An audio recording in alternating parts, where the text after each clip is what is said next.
Here's a hard truth that's dividing opinions. Crime is skyrocketing in some cities, and many believe Democrats are dropping the ball when it comes to holding repeat offenders accountable. But here's where it gets controversial. Comedian Bill Maher didn't hold back during a recent episode of his Club Random podcast, calling out his own party for what he sees as a failure to tackle the issue head-on. Maher pointed to a jaw-dropping statistic from New York City. A staggering 80% of crimes were committed by just 600 repeat offenders, many of whom were cycling in and out of jail with alarming speed. His guest, actor Sheen, even joked that the city should build a dedicated facility for these individuals and call it the 600 building. Maher didn't stop there.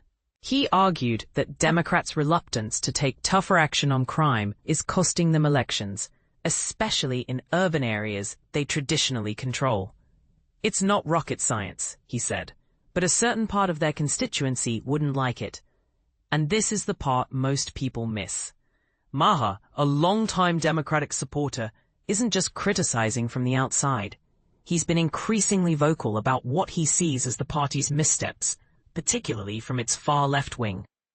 For instance, he's warned about the potential impact of Democratic socialist candidates like Zohran Mamdani, who ran for New York City mayor, calling the race a national bellwether for the party's future direction.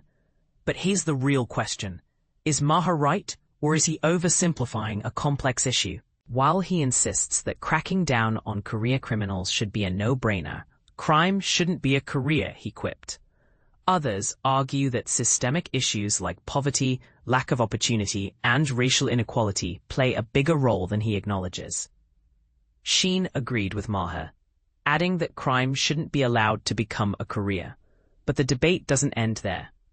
Are tougher policies the solution, or do we need a more nuanced approach that addresses root causes? And what does this mean for the Democratic Party's identity moving forward?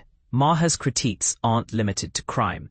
During his real-time show, he also took aim at President Donald Trump, interpreting the construction of a giant ballroom at the White House as a symbolic refusal to leave office.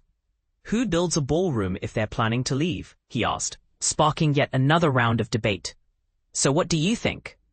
Is Maher hitting the nail on the head, or is he missing the bigger picture? Let's hear it in the comments.